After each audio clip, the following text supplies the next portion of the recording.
हरे कृष्णा। सभी भक्तों को राधे राधे। तो श्रीमद् भागवत महापुराण का 12वां यानी कि द्वादश स्कंद चल रहा है।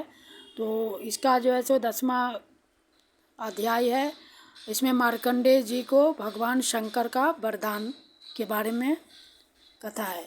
तो पहले भगवान नाम ले लूँ। श्री कृष्ण गोविंद हरे मुरारे, हे नाथ नारायण वासुदेव। श्री कृष्ण गोविंद हरे मुरारे, हे नाथ नारायण वासुदेव। हरे कृष्णा कृष्णा कृष्णा हरे हरे, हरे राम राम राम हरे हरे। हरे कृष्णा कृष्णा कृष्णा हरे हरे, हरे राम राम राम हरे हरे।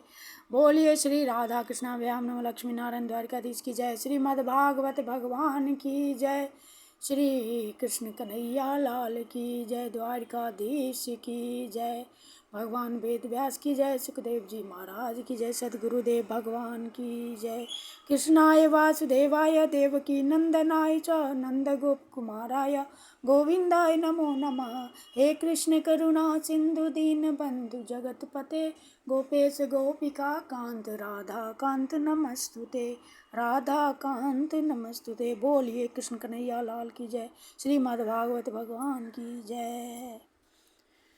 मार्कंडेय जी को भगवान शंकर का वरदान। सूत जी कहते हैं, शौनकादि ऋषियों, मार्कंडेय मुनि ने इस प्रकार नारायण ने निर्मित योग माया वैभव का अनुभव किया। अब यह निश्चय करके कि इस माया से मुक्त होने के लिए मायापति भगवान की शरण ही एकमात्र उपाय है, उन्हीं की शरण में स्थित हो गए।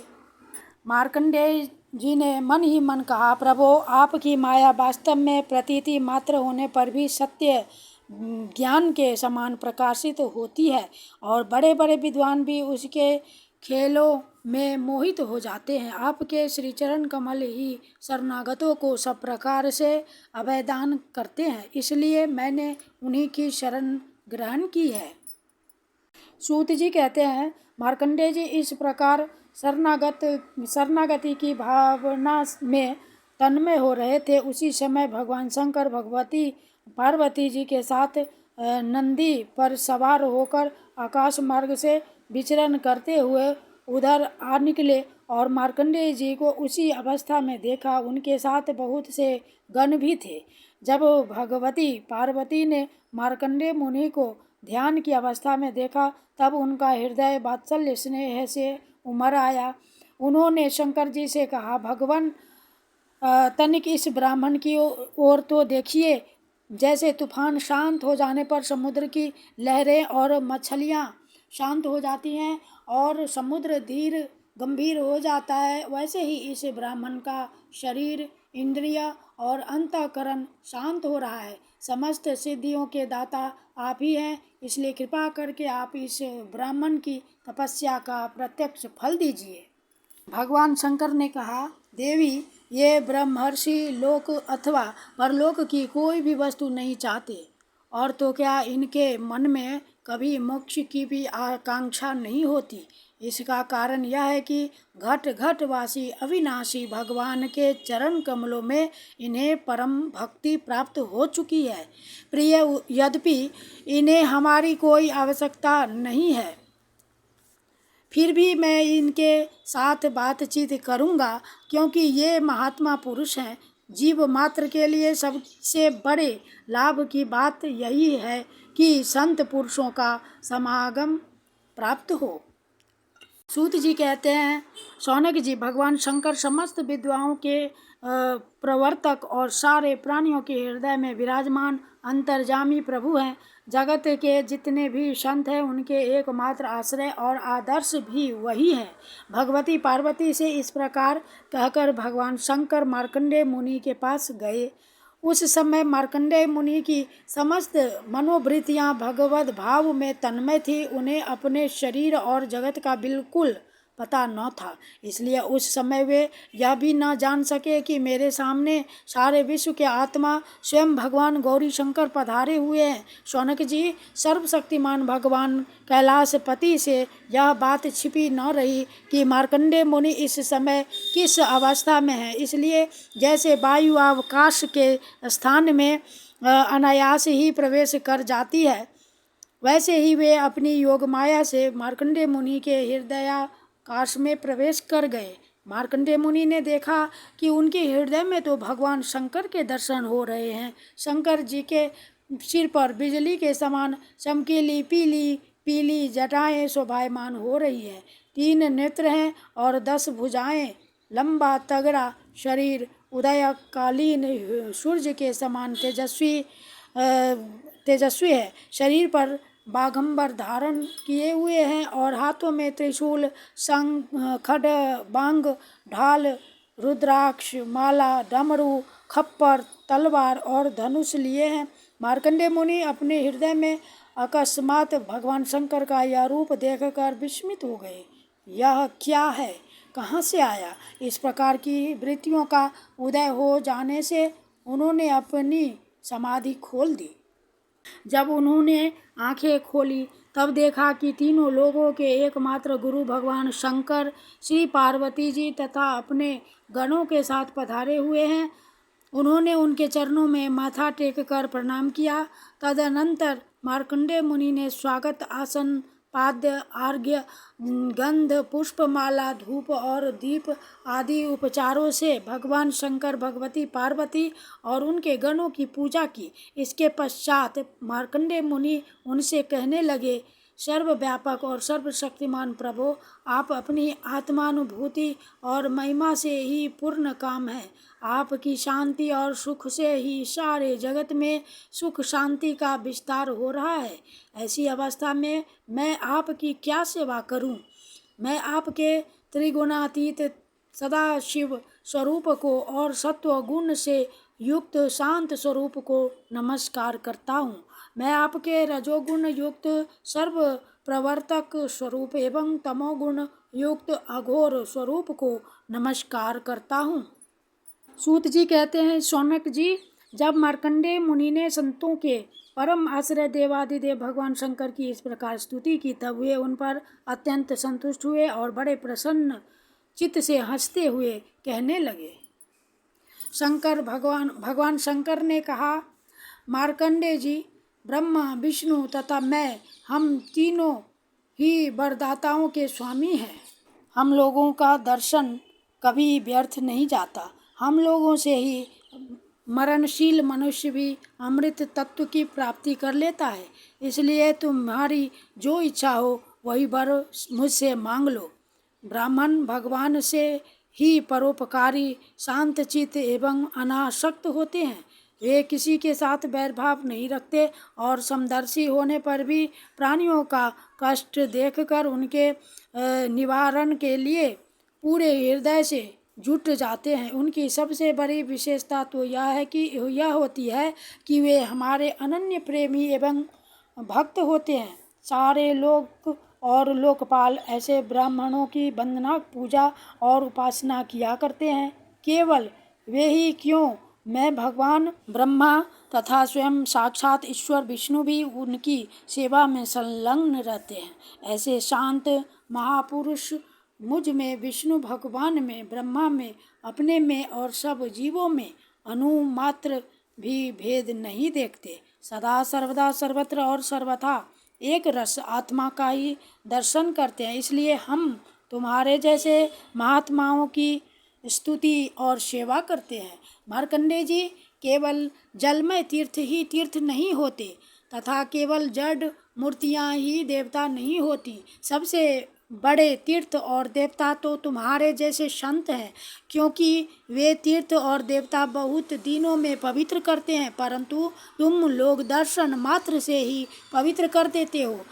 हम लोग तो ब्राह्मणों को ही नमस्कार करते हैं, क्योंकि वे चित्त की एकाग्रता, तपस्या, स्वाध्याय, धारणा, ध्यान और समाधि के द्वारा हमारे वेदमय शरीर को धारण करते हैं। मार्कंडेय जी, बड़े बड़े महापापी और अंत्यज भी तुम्हारे जैसे महापुरुषों के चरित्र श्रवण और दर्शन से ही शुद्ध हो जाते हैं। फिर वे तुम लोगों के संभाषण और सहवास आदि से शुद्ध हो जाए, इसमें तो कहना ही क्या है।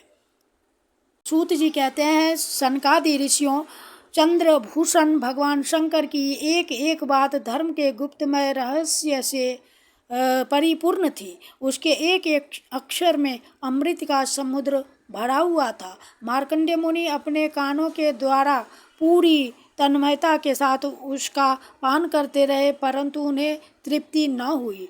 वे चिरकाल तक विष्णु भगवान की माया से भटक चुके थे और बहुत थके हुए भी थे। भगवान शिव की कल्याणी वाणी का अमृत पान करने से उनके सारे क्लेश नष्ट हो गए। उन्होंने भगवान शंकर से इस प्रकार कहा।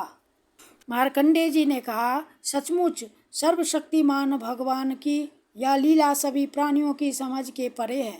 भला देखो तो सही, ये सारे जगत के स्वामी होकर भी अपने अधीन रहने वाले मेरे जैसे जीवों की वंदना और स्तुति करते हैं। धर्म के प्रवचनकार प्राय प्राणियों को धर्म का रहस्य और स्वरूप समझाने के लिए उसका आचरण और अनुमोदन करते हैं, तथा कोई धर्म का आचरण करता है तो उसकी प्रशंसा भी करते हैं।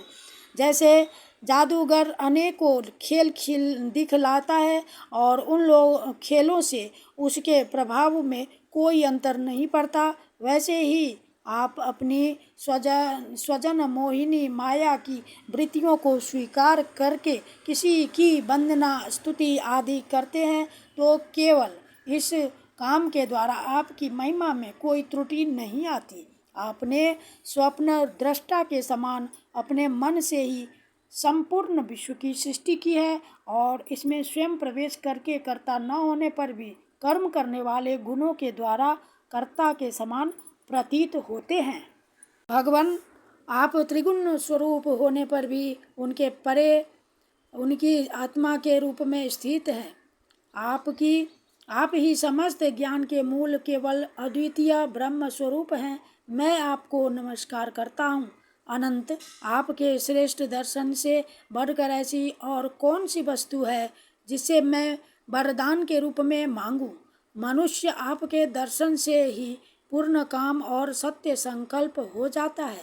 आप स्वयं तो पूर्ण हैं ही, अपने भक्तों की भी समस्त कामनाओं को पूर्ण करने वाले हैं।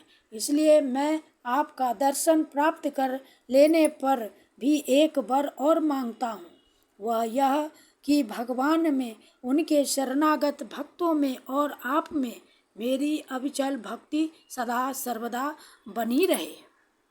सूत जी कहते हैं, शौनक जी, जब मार्कंडेय मुनि ने सुमधुर वाणी से इस प्रकार भगवान शंकर की स्तुति और पूजा की, तब उन्होंने भगवती पार्वती जी की प्रसाद प्रेरणा से यह बात कही, महर्षि, तुम्हारी सारी कामनाएं पूर्ण हो। इंद्रियातीत परमात्मा में तुम्हारी अनन्य भक्ति सदा सर्वदा बनी रहे। कल्प पर्यंत तुम्हारा पवित्र यश फैले और तुम अजर एवं अमर हो जाओ।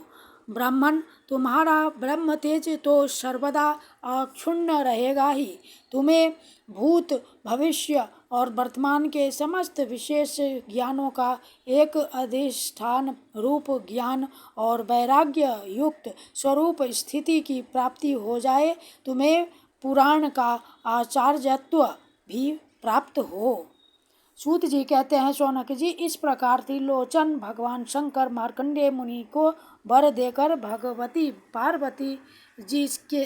पार्वती से मार्कंडेय मुनि की तपस्या और उनके प्रलय संबंधी अनुभवों का वर्णन करते हुए वहां से चले गए। भृगुवंश शिरोमणि मार्कंडेय मुनि को उनके महायोग का परम फल प्राप्त हो गया। वे भगवान के अनन्य प्रेमी हो गए। अब भी वे भक्ति भाव भरित हृदय से पृथ्वी पर विचरण किया करते हैं। परम ज्ञान संपन्न मार्कंडेय मुनि ने भगवान की योग माया से जिस अद्भुत लीला का अनुभव किया था, वह मैंने आप लोगों को सुना दिया। शौनक जी, यह तो मार्कंडेय जी ने अनेक कल्पों का सृष्टि प्रलयों का अनुभव किया, वह भगवान की माया का ही वैभव था, तत्कालिक था और उन्हीं के लिए था, सर्वसाधारण के लिए नहीं। कोई इस माया की रचना को न जानकर अनादिकाल से बार बार होने वाले सृष्टि प्रलय ही इसको भी बतलाते हैं। इसलिए आपको यह शंका नहीं करनी चाहिए कि इसी कल्प के हमारे पूर्वज मार्कंडेय जी की आयु इतनी लंबी कैसे हो गई।